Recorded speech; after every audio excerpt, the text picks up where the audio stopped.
I'm gonna put the video up. Hope you watch it all the way through. Please do. But before I do that, people in the past has warned us about certain things, like Adolf Hitler. I put it like that. But I want to show you. And I spoke upon it a long time ago. But listen to this man that came over from China.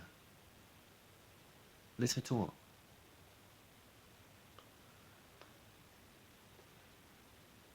In a 2016 episode of the science fiction series Black Mirror, a young woman named Lizzie lives in a world where people rate every interaction they have with another person. Think of rating a restaurant on TripAdvisor, except in this scenario, they are rating you. In this dystopian scenario, Lizzie obsesses about improving her rating. Whatever she says and does could make or break her future, from the cost of her rent to the quality of her health care. Inevitably, this leads people to associate with those who have a higher rating and disassociate with those who have a lower one.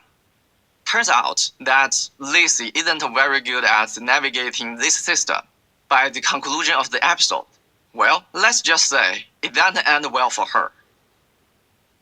Black Mirror is fiction, but the society it paints is becoming a reality in the People's Republic of China. You may have heard of it. It's called the social credit system. By all indications, it's the future of that country. If we are not careful, it may be our future here. I'm drawing this to your attention because I left China to get away from the all-seeing eye of the Chinese government. I fled to the West in search of freedom. I found it. But now I'm seeing troubling signs that remind me of what I left behind. The loss of freedom doesn't happen overnight. The Chinese social credit system has been decades in the making. It was okay at first. These things always are. Throughout the 1990s, Chinese banks developed financial credit rating programs like those we have in America to increase lending in rural areas. So far, so good. But the government officials soon realized that similar programs could be set up to gather other information about the behavior of its citizens. By 2014, new technology allowed the state to monitor what people said, did, bought, read, and searched on the internet. Why? Because more data equals more control. That year, the State Council, China's highest administrative body, issued a blueprint for phase 1 of the social credit system. The central government then established pilot programs in 43 cities across the country. In one of these cities, Rongcheng, local officials labeled certain behaviors as either acceptable or unacceptable. Every adult was assigned 1,000 social credit points. They gained or lost points depending on how well their public and private lives conformed to government standards. Buying diapers was fine. You are taking care of your family. Playing video games questionable because the state says it as a sign of laziness. And discussing religion or grumbling about state policy. Unacceptable. Lose too many points and you might miss out on privileges like bank loans, faster internet, and plane tickets. Big companies such as Alibaba work with the government to make the system viable. Imagine the government knows and judge what you buy on Amazon and you get the idea. It's assumed that in the near future, the system will be mandated for all Chinese citizens. Already many people have been enrolled without their knowledge.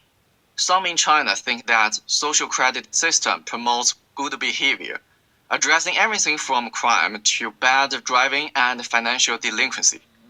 But the system doesn't stop there. It hasn't taken Chinese authorities long to draw up massive blacklists for those deemed unacceptable. According to The Guardian in England, there are 23 million Chinese on those lists, and the number is growing. One of them, Liu Hu, is a journalist who published articles exposing government corruption and censorship. The system banned him from flying, traveling on a train, buying property, and taking out loans without any due process. The Muslim Uyghurs of Xinjiang have seen even worse. Many have been sent to re-education camps for unacceptable behavior. With examples like these, it isn't hard to envision a time when loyalty to the Chinese government will determine all aspects of its citizens' lives, where they live, where they work, and where their kids go to school. Everything we see in China, we are starting to see here in the West. Australia, Austria, and even the US have imposed or attempted to impose mandatory COVID-19 vaccinations. Government officials openly pressure banks not to give loans to disfavored business like oil companies. Parents who protest what their kids are learning in government schools are labeled domestic terrorists. Lizzie's experience is already becoming a reality for almost a fifth of the world's population. It didn't end well for her. If we are not vigilant, it won't end well for us. I'm Pei Li for Prager University. Thank you for watching this video. To keep PragerU video free, please consider making a tax-deductible donation.